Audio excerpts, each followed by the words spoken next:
ये है दिल्ली दर्पण। कोरोना वॉरियर्स के साथ हमारा देश इस लड़ाई में जरा भी पीछे नहीं है, लेकिन इन सब के बीच हर देशवासी अब इस संकल्प से भी भरा हुआ है कि इस आपदा को अवसर में परिवर्तित करना है। इससे हमें देश का बहुत बड़ा टर्निंग पॉइंट भी बना रहा है। ये टर्निंग पॉइंट क्या है? आत्मनिर्भर भारत, सेल्फ रिलायंट इंडिया। आत्मनिर्भरता का, सेल्फ रिलायंस का ये भाव बरसों से हर भारतीय ने एक एस्पिरेशन की तरह जिया है, लेकिन फिर भी एक बड़ा काश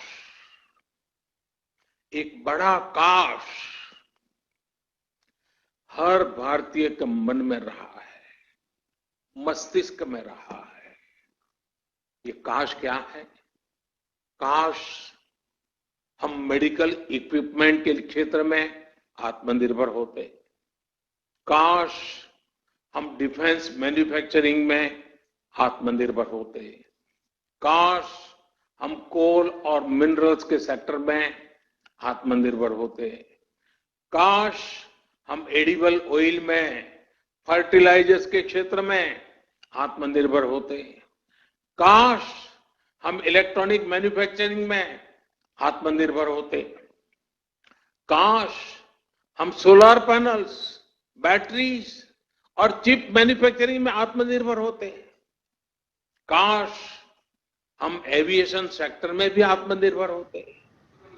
ऐसे कितने सारे काश, अनगिनत काश हमेशा से हर भारतीय को झकझोरते रहे हैं।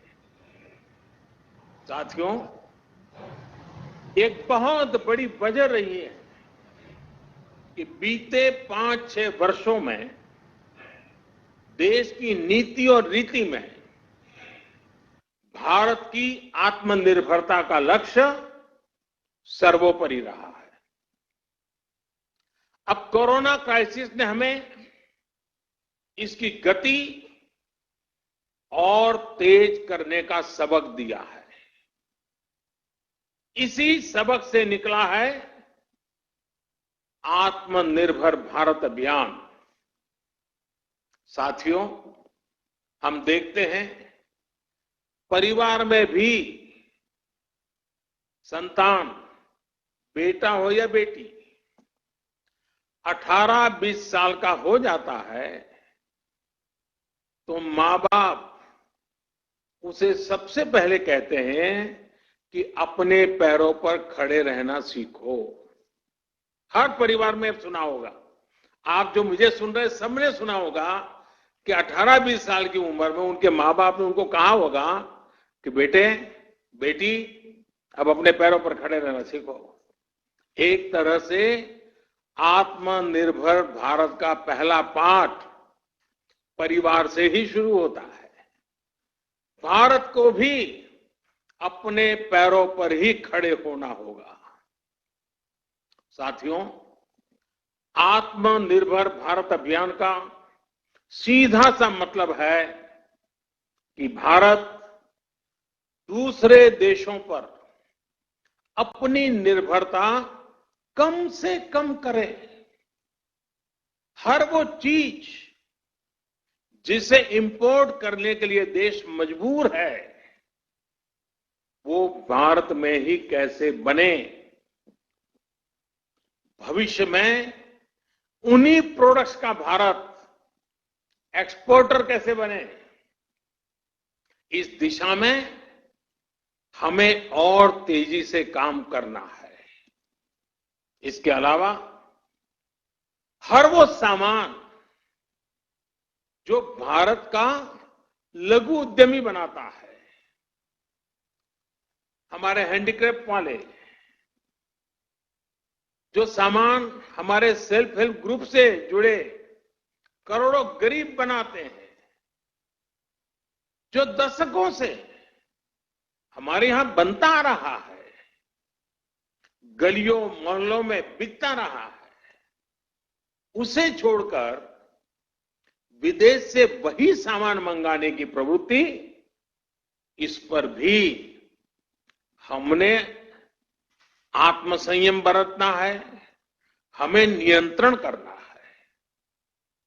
हम इन छोटे छोटे व्यापार करने वाले लोगों से केवल चीज ही नहीं खरीदते, पैसे ही नहीं देते, उनके परिश्रम को पुरस्कृत करते हैं, मान सम्मान बढ़ाते हैं।